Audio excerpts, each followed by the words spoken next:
মনে হলো যে তিনি না জানি মুনাফিক হয়ে যাচ্ছে। দুর্ভাগ্য আমাদের যে আমরা নিজেদেরকে মুসলিম দাবি করি, আমাদের কোনো অ্যাসেট ছুটে গেলে সেটা নিয়ে আমাদের অনেক পেরেশানি হয়।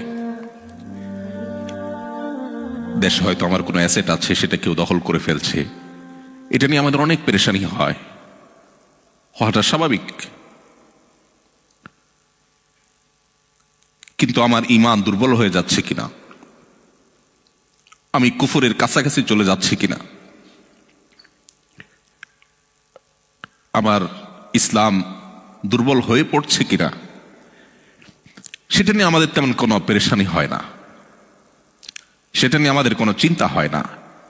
মুহাম্মদ সাল্লাল্লাহু আলাইহি সাল্লাম যখন উপস্থিত ছিলেন, মদিনার ইসলামী রাষ্ট্র, সমাজ, সোসাইটি যখন ছিল, সেরকম একটা দারুণ সোনালী সময় যখন ছিল, তার ভেতরে অবস্থান করে যদি হানজালা নিজের ঈমান নিয়ে চিন্তিত হতে পারে, তাহলে আপনি আমি কিভাবে মাল্টিকালচারাল সোসাইটিতে বসবাস করে আমাদের ঈমান নিয়ে নিশ্চিন্ত হয়ে বসে থাকতে পারি?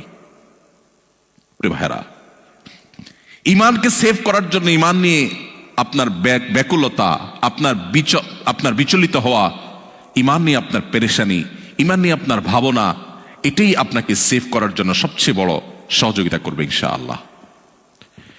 এই জন্য আমাদেরকে ঈমান নবায়ন করতে হবে। এখানে আমরা এসেছি ঈমান নবায়নের জন্য। আমরা ঈমানের কথা বলবো, ঈমানের কথা শুনবো, ঈমানের আলোচনা করব, ঈমানের পর্যালোচনা করব। এই বিষয়গুলো আমাদেরকে ঈমান নবায়ন করতে সাহায্য করবে ইনশাআল্লাহ। তাহলে প্রথম পয়েন্ট আমি শেষ করলাম 7টি পয়েন্টের। মাল্টিকালচারাল সোসাইটিতে ইসলাম প্র্যাকটিস করবার জন্য প্রথম যে বিষয়টি প্রয়োজন, সেটি হলো শক্তিশালী ঈমান। আল্লাহ রাব্বুল আলামিন সেই শক্তিশালী ঈমান আমাদের সবার বক্ষে ধারণ করার তৌফিক দান করুন। নাম্বার 2, দ্বিতীয়ত যে বিষয়টি প্রয়োজন তা হলো দ্বীনের বেসিক বিষয়গুলোর জ্ঞান। একজন মুসলিম হিসাবে এটি আমাদের অর্জন করা অপরিহার্য।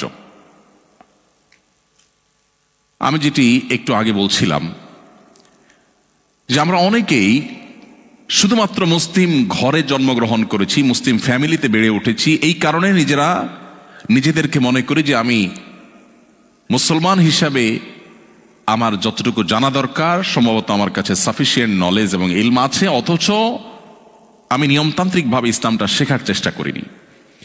আপনারা সবাই জানেন, উন্নত দেশে আপনারা বসবাস করেন, একজন মানুষ যদি ঝাড়ুদারের কাজ করতে হয়, ক্লিনারের প্রফেশনে যদি কেউ কাজ করতে হয়, তাকেও ট্রেনিং নিতে হয়,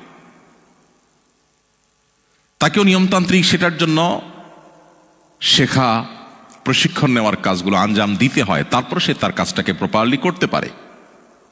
অথচ ইসলামটা আমাদের শেখার কোনো প্রয়োজন আমরা অনুভব করি না। আমরা কয়জন নিয়মতান্ত্রিকভাবে ইসলামের বেসিক বিষয়গুলোকে শেখার চেষ্টা করেছি? এখন ইসলাম শেখার জন্য একেবারে গোড়া থেকে বেসিক বিষয়গুলো শেখার জন্য বহু অপশন এখন দুনিয়াতে আছে। ডক্টর বেলাল ফিলিপসের অনলাইন ইসলাম বিশ্ববিদ্যালয় যেমন আছে, এখন সেটা জেনারেল বিশ্ববিদ্যালয়ে পরিণত হয়েছে, নাম পরিবর্তন হয়ে অনলাইনে। এবং সেটার বাইরে আমাদের দেশে অনেকগুলো প্ল্যাটফর্ম হয়েছে, যে প্ল্যাটফর্মগুলোতে আমরা চাইলে আমাদের দ্বীনকে নতুন করে আমরা জানতে পারি, শিখতে পারি। সো মাল্টিকালচারাল সোসাইটিতে ইসলামকে প্র্যাকটিস করার জন্য, ঈমানকে রক্ষা করবার জন্য আমাদের দ্বিতীয় যে জিনিসটি প্রয়োজন, সেটা হলো দ্বীনের একান্ত জরুরি যে বিষয়গুলো আছে সেগুলো খুব ভালো করে জানা। আমাদের মধ্যে যখন ইসলামিক নলেজের কোনো গ্যাপ থাকবে, সেই গ্যাপের মধ্য দিয়ে সংশয় ঢুকে পড়বে, সন্দেহ ঢুকে পড়বে, ইরতেদাদের ফিতনা ঢুকে পড়বে, ঈমান হারা হওয়ার, কুফুরের ফিতনা ঢুকে পড়বে। আমাদের নিজের অজান্তে নিজের মধ্যে সন্দেহের দানা তৈরি হবে। প্রিয় ভাইরা, এই জন্য আমাদেরকে দ্বীনের বেসিক ইলম অর্জন করতে হবে। এই ধরনের প্রোগ্রাম, এই ধরনের আয়োজন, এটা দ্বীনের বেসিক ইলম অর্জন করার কোনো উপায় নয়।